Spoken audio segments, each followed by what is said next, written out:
Hello and welcome to the Research Connections podcast, the show that brings current expertise and cutting-edge research and connects it with users in the community. My name is Kathie Sutherland. I'm a literacy support teacher in the Brandon School Division, and I'm currently working at Vincent Massey High School. I'm Joe Stoeffer. I'm a faculty member here in Curriculum and Pedagogy at Brandon University. I'm Jackie Kirk, and I'm the Chair of Leadership and Educational Administration, but my connection to this topic is a little bit different. My undergraduate degree, my major is in teaching reading, and I spent several years working in Vancouver at a school that used Orton Gillingham, and so this is a topic that interests me personally as well as, just being interested in the professional side of it. Oh, I didn't know that. I learn something about you every episode. And you are? Oh, I'm Michelle Lamb. I'm the director of BU CARES. CARES is the Center for Aboriginal and Rural Education Studies. Should we get started? Sure. Yeah. Okay. So tell me some of the characteristics of highly effective reading teachers. Well, I think reading teachers really need to have a belief that all students can learn at a high level, but also have the self-efficacy to know that you can teach all students and they all have the ability to learn. I think that's something really important, and to be flexible in their thinking and in their growth of and understanding about the reading processes as well. I think that's very important. Mm-hmm. Mm-hmm. Yeah, I agree with you that having that good understanding of how a reading process develops and in individual ways between students, I think is a really key characteristic of highly effective reading teachers, because otherwise, yes, you can be very enthusiastic, you can have high standards, but if you don't know the road you're going down, it can be misleading or confusing for some students. And the really effective teachers that I've met through the years, what struck me about them is how diagnostic they are. Like they're very purposeful in their teaching of reading.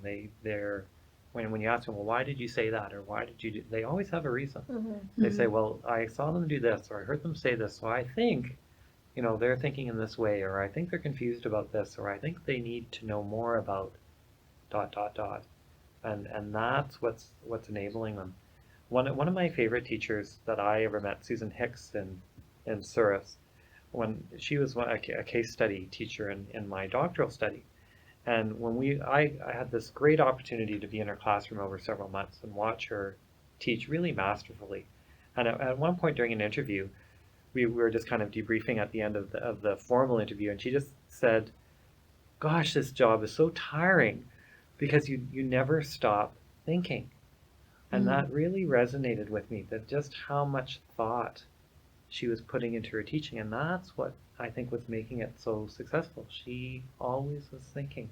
I agree about that reflective piece, because we need to be reflecting not only on our own teaching practice, but also on how that's impacting students and how it's driving students forward in their own learning. I wonder about curiosity as well, because I think sometimes just going on and looking for all those little pieces of, well, the student said that. Mm-hmm. That changed my idea. I think that constant sort of struggle to learn more about what's happening. And let the students take the lead sometimes too, because I think you can have this beautiful lesson plan charted out and it suddenly goes sideways, but in a wonderful direction because of a comment a student makes or something that's come up, or a connection that the students are drawing that you never thought of as a teacher. And I think effective teachers recognize those moments and allow those things to unfold because they're purposeful, because they're authentic, and because they're coming from the students. So they're engaging. That's right. Because that's where they want to go. So are there ways that teachers can develop those kinds of characteristics? Well, I think it's being open to change in your practice, because we have to be able to make decisions on the fly if a student is coming up with something that they're interested in. And we just have to be flexible in the way that we're teaching, and as long as it's, like Joe had mentioned, as long as it's purposeful and we could see where we're going with it, but we need to be open to what the students are showing us or telling us. And we mentioned earlier too this idea that the professional learning opportunities and the resources that are now available to teachers are much more widespread and much more developed, and there certainly isn't just one single approach or one golden theory, I think, to teaching reading. So I think teachers are constantly constructing their own personal model of how do we teach literacy, and that's evolving throughout a teacher's career. So I think, like you're saying, it's the teachers that continue to evolve and to continue to learn throughout their practice are not only effective teachers now, they're becoming more and more effective as they work with more students and as they learn more about their practice and the theory behind their practice. They're just getting greater and greater. So what can we do as a system to make that the norm? Good question. Well, we talked about the idea that I think it starts at the university level. How are we training the pre-service teachers? Because I feel already we've made great improvement from the time when I trained as a teacher and the preparation I received to what we're trying to provide now to our students. So, you know, it's starting with that idea, and I think planting that seed with teachers right from the beginning in their pre-service training that learning never stops. That yes, you're going to struggle a bit in your initial years as a teacher. We all do, but that there's never a point in your teaching career where you think, wow, I've made it, or I'm done. And if you are done, I think it's time to retire. Really, you know, that's a good signal, I think, for a teacher that perhaps it is time. And I think supporting teachers in that process as well, and they're, you know, acknowledging that there is no silver bullet and or golden nugget, whatever you'd like to call it, in teaching. Although we do as teachers strive for that, but I think you know, we need to acknowledge that it's okay to be unsure and that there are supports, and you know, just having that collaboration with other teachers and experts in the field. The other side of the fence too, the university, I feel it's hugely important that we keep our feet on the ground as university faculty and be present in schools. Because it's very easy to say this is how it's done, but if you haven't been in a classroom in a long time or spoken with a real world teacher, I don't think that statement has a lot of credibility unless you've actually walked through the hallways of school and worked alongside a teacher or worked with a student yourself, because they're constantly evolving. And I think too, we can support teachers not only with experts, but amongst themselves as colleagues. You know, having the idea that we're working together and we're viewing literacy development in a school not just as a year-to-year job that, well, they're your problem for the year that you have them in your classroom. That are we looking at our students as a team, and that, you know, from the time they're with us when they enter our schools in kindergarten to the time they leave our building. And even beyond that, what happens to our students when they leave our building? Like, I think, Kathie, you have a great perspective now, coming from an early years teaching background and now shifting roles and now working in a high school. I think I'd be really love to hear about, you know, what have you learned about, you know, kind of the future trajectory of a lot of your students now that you've seen? What do they go into?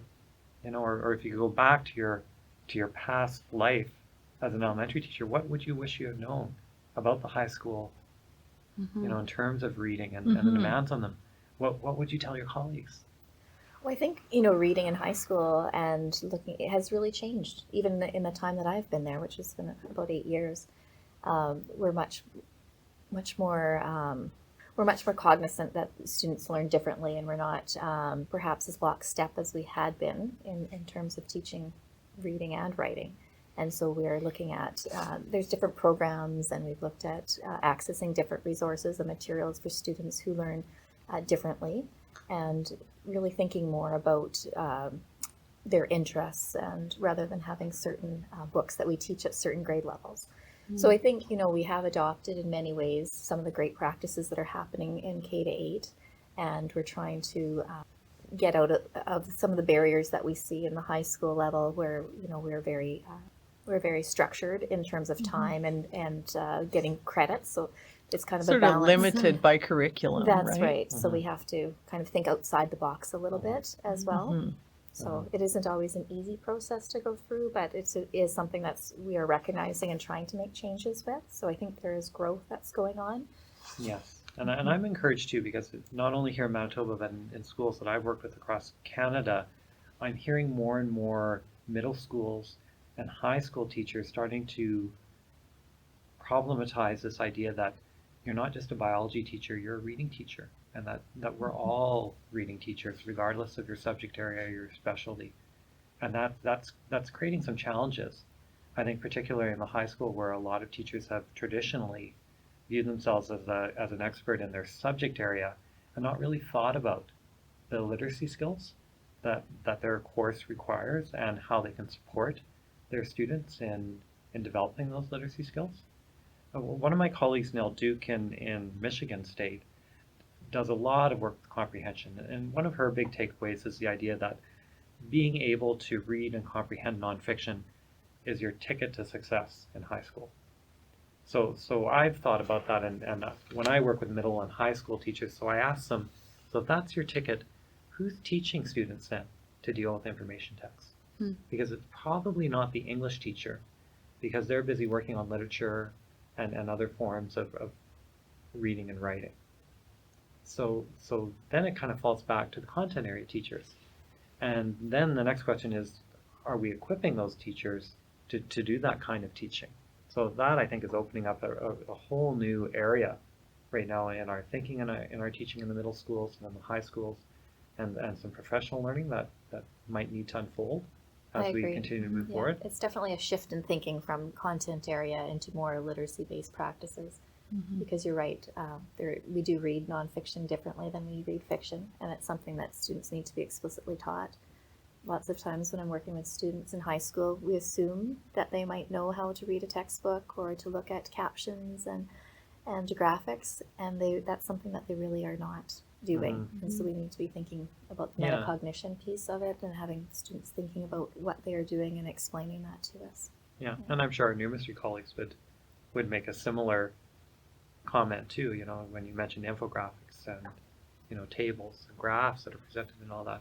There's numeracy skills embedded in that type of reading as well. So so if we can look at how do we spread this notion of we're all teachers of literacy, we're all teachers of numeracy, and what are the foundational skills and the type of critical thinking that all students need to do while they're reading is a really interesting area. So how do teacher prep programs need to change to support teachers to have those skills? And that's what I wrestle with, because being a new faculty member here at Brandon University, I think part of that is we need to keep in close contact with the field, so that we're asking the field, what are your expectations of new teachers? Are they living up to those expectations? And if not, where are the gaps that we need to fill? And perhaps we, just like any school here at the university, we have a time constraint, because we have a credit hour system and they only have so many courses and so much time. But when we look at the redesign of our undergraduate training, that's a great question to ask. How do we support teachers? Do we need to restructure not only the course delivery system, but maybe the content of some of those courses? Because if we're asking them to see themselves as literacy and numeracy teachers across curricula, is our preparation program taking that approach? So are those method courses infusing the literacy practices as well? So are there barriers to teachers who are wanting to develop these kinds of skills once they're already in the field? What kinds of barriers do you think might exist for them if they are in that situation where they've realized, I'm teaching science, but I also need to be able to have this whole other skill set? Well, I think the administration, for example, in their school buildings need to also have that outlook. So if you have a science teacher that says, I want to go to a professional learning session on reading, support them in that. Right. Or encourage that type of cross-curricular learning. Or vice versa, if you have a reading clinician that says, I want to go to a science, so that they can learn about each other's expertise and subject area and draw on each other's strengths. Like that's something I think that needs to be promoted more. But also the idea that, the professional learning opportunities, when you look, at a middle years or a high school conference, they tend to be very subject area driven. And then the literacy and sometimes even, let's stick with literacy. The literacy offerings, they tend to be viewed as, that's for the early years people. Or for special ed. Yeah, or for special ed, yeah. Well, I think definitely time is always a barrier. And so if you're a content teacher, you're worried about getting through the content for the final exam and preparing students for university or, for future careers. So I think that's really something that high school teachers find is a constraint for them. In a smaller division, it might be access to professional development or budget constraints as well. In a smaller school, sometimes that can be a barrier. And I think too that we have to be careful when we're asking teachers to take on anything. I think teachers already feel overwhelmed, like there's always a new initiative, there's always a new focus in a school division. So we have to be careful in how we're prioritizing and how we're creating space and opportunity for teachers without just making another book that they have to read or another thing that they have to add into their teaching day, which is already quite full and can be overwhelming. I would think instead of, thinking it as something that you're adding to, but you're just embracing and encompassing within your lessons. You're still teaching the content, but you're also doing it through literacy-based practices. So it's embedded and thinking about the metacognition of why they're doing things in their reading within the content area. So it's not, I don't see it really as one or the other, but rather embedded and together. I think that's a great place to end. So thank you both. Thank you for listening to the Research Connections podcast. You can visit our website for links to everything that was mentioned in the episode. And for more Research Connections content at www.brandonu.ca/bu-cares. Be sure to rate and subscribe so you can stay up to date with current research that impacts your community. Thank you.